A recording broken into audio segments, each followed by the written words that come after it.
Mire usted, qué rápido se nos va el tiempo, ya nos comió media hora y sé que puedo platicar con Sósimo, podríamos platicar horas enteras sobre la violencia, las consecuencias, cómo se globaliza la violencia, no solo en México, se globaliza en el mundo, se globaliza y podemos platicar sobre las raíces, las causas, las consecuencias, pero tenemos otro tema que también es importante y ahí le cambiamos, porque si no, nos va a comer el de la violencia y Sósimo tiene algo que es bien interesante. Mire, se ha escrito ampliamente sobre el origen de las normales rurales. Ya sabe, yo ya les había dicho cuál era nuestro segundo tema, las normales rurales, de modo que es necesario, a veces digo, sintetizar un poco los rasgos más importantes para entender la contribución, no solo al proceso educativo, ¿no? Sino las raíces sociales se fundaron después de la revolución y son consideradas una de las conquistas más importantes. La educación rural tenía importancia fundamental porque la mayoría de los mexicanos se ocupaba de cuestiones agrarias, ¿no? Se supone que hasta 72% de la población total vivía en el campo. Hoy tenemos otras condiciones, tenemos otras razones y de pronto el número de escuelas rurales ha disminuido. Creo que tenemos hoy 16, allá me corregirá Sósimo, pero Sósimo, ¿cuál es el futuro de las normales rurales? ¿Y cómo lo ves tú? ¿Y cuál es la problemática ahora mismo? Sí, pues hay una consigna que es recurrente entre los estudiantes normalistas rurales, cada que tratan de desaparecer a alguna normal o incluso al modelo del normalismo rural. Y ellos señalan, mientras la pobreza exista, las normales rurales tendrán razón de existir. Porque hay que recordar, se trata de un modelo, el del normalismo rural, pues que se generó en México, que es resultado, por supuesto, de muchos modelos educativos, se nutre de muchas corrientes educativas, en su momento revolucionarias, por supuesto, pero es un modelo que se crea de acuerdo con las propias necesidades, sobre todo del campo mexicano. Y hasta la fecha, las normales rurales, pues, están enfocadas a estas comunidades, muchas de ellas, pues, apartadas de todo, donde no llegan ni caminos, me refiero en carretera, no llegan a veces médicos, no llegan pues ningún otro tipo incluso pues de presencia incluso del propio Estado mexicano. Ahora ya sabemos que bueno, hay un esfuerzo importante por ejemplo, becas para estudiantes, estos programas sociales, etcétera, pero durante mucho tiempo estuvieron abandonados estos lugares y los únicos que llegaban eran precisamente los maestros rurales.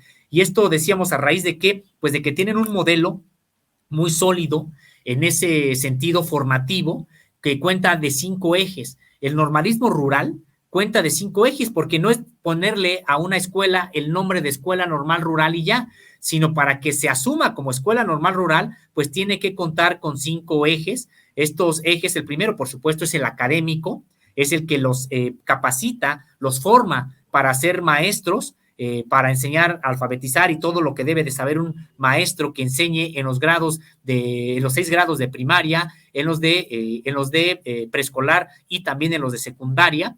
Ese lado académico. Tienen un eje que ellos le llaman el módulos de producción, que esto distingue de manera muy clara a las normales rurales de otras normales. Ellos pues tienen en la propia escuela cuentan con tierras de labor para generar milpas, para generar huertas, también para la producción de ganado bovino, caprino, porcino. Los módulos de producción para ellos son muy importantes porque también se capacitan en eso, porque a las comunidades a las que llegan no solamente llegan a educarlas en materia de saber leer y escribir, sino también a implantar, a enseñarles técnicas de producción en este sentido, tanto decíamos para huertas, para milpas, etcétera.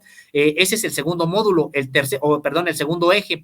El tercer eje es el deportivo. Ellos son alumnos que se preparan también para generar actividades deportivas, de activación física en las propias comunidades. Ellos en sus escuelas llevan atletismo, llevan natación y llevan básquetbol, fútbol, etcétera. El otro es el eje cultural.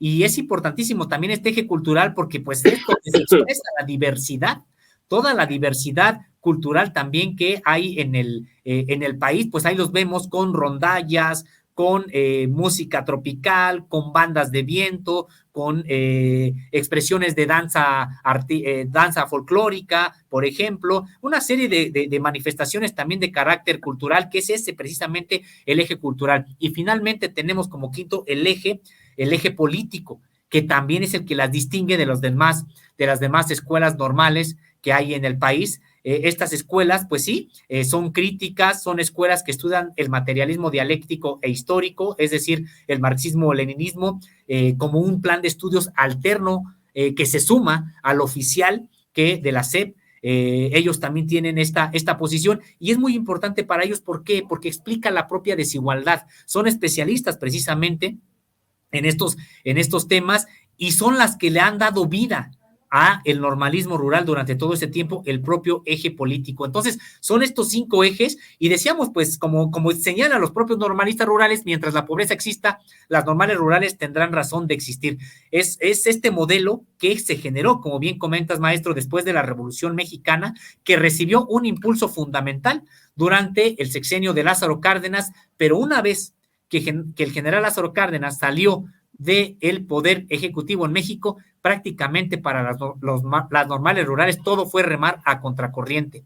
Recordar que entonces siempre se les empezó a atacar ya a este modelo educativo, se les buscó desaparecer en el 68-69, ahí fue cuando prácticamente fueron desaparecidas más de la mitad y cerradas a sangre y fuego con las Fuerzas Armadas, estas normales, y ya comentabas, hoy hay 16, sí son 16 escuelas normales rurales las que existen, aunque se suma otra, que es Escuela Normal Rural Indígena.